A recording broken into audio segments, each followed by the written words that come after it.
Well, we mentioned Sarah Palin a few moments ago, as we often do on this program, if you haven't noticed. And she is very popular, of course, in the Bible Belt. But how about the Borscht Belt? Check her out last night up with Joe Miller in Alaska. Great. Here comes some new suggestions for a Barack Obama show.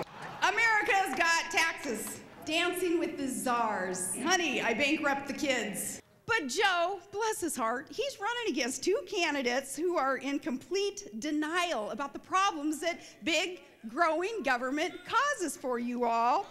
One of them is an out-of-touch liberal, and the other happened to be the mayor of Sitka. Someday I'm gonna prove that you can see Russia from Alaska, someday. All right, stand-up comedy from Sarah Palin. All right, hey, Someday. This is a big moment on Top Line. We have debut appearance for one of our favorite journalists. Now we have him here on the show with us, Major Garrett with National Journal. Major, it's Thank you for having me. It's great to be here. This is also Informal Friday for me. Yeah, in my new life, I've shed the tie, I've shed the coat, so forgive me for being so informal. I feel a bit underdressed here at the table. I see you've made more headway in the Slurpee. Yes, I'm a big Slurpee fan. Good. Cola or non-cola? Major, if I can pull in here, Major has got the cover story on this week's National Journal. By the way, the first place I worked in Washington was National Journal. So this is a great publication. We are remaking ourselves. It's a sort of a 40-year-old startup, something you don't see very much in American commerce or in American media, but we're very excited about the new direction. All the same things National Journal was, but just more immediate on the web and in the magazine. All right. Well, there you go. You got to plug it. It's good.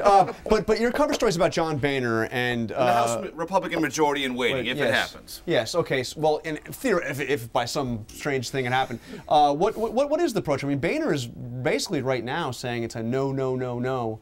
We're going to stop them in their tracks. Well, certainly that's going to be the message Republicans are going to receive from the election, and many of the new incoming freshmen are going to bring to Washington. Stop what's happened.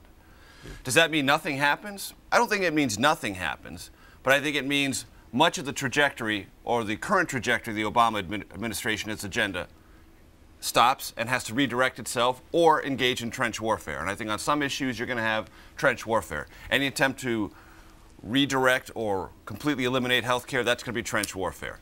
If the Republicans, as their pledge to America says, take all unspent stimulus funds and devote it to deficit reduction, that's not going to work with the Obama White House. That'll be trench warfare. But could they accommodate each other on taxes? Joe Biden has begun to suggest maybe some deal can be struck on this $250,000 threshold. There's going to be a transportation bill next year. America needs jobs. Everyone in Congress, as you well know, John, and you well know, right, they love transportation bills. That's going to happen. There's going to have to be reauthorization of the education bill, both race to the top, which is Obama's definition, and No Child Left Behind, which is the underlying Bush agenda. There's going to have to be some deal there. So there are areas that they're going to have to reach compromise on. But not on the big ones. But not on the big ones. I think that's fair to say. They're going to try to repeal health care. Yes, I mean, they're going to make incremental steps in that. If you read the piece, both John Boehner and Eric Cantor, and last week in my piece with Mitch McConnell, the Republican leader in the Senate, they acknowledge, look, we may win the House, we could get a few things through the House, but the filibuster still exists in the Senate. Republicans taught Democrats how to use it to a fairly well this last Congress, and the president has a veto pen. You talk to Senate Republican aides, they say 67 is the new 60. How about that? That's good. I want to ask you about how this fits into the campaign in the last couple of days, because we saw your piece last week with Mitch McConnell saying we want to make #1 priority is to make President Obama one-term president. Boehner today saying no compromise, no compromise, no compromise on the big issues. That's exactly. Right. Republican leadership people, Boehner and McConnell, have to convey to all these freshmen coming in, both Senate and House, we get it. We are not establishment figures, though you think we are. That's a tough message. That's a very tough message. Yeah. And understand that we are as aggressive against the president as you are, but we still have to be legislatively savvy. And one thing I point out in this article, Boehner wants to avoid what he believes was one of the great Gingrich traps, which is assuming if you win the House and even the Senate, you can change all of Washington almost overnight.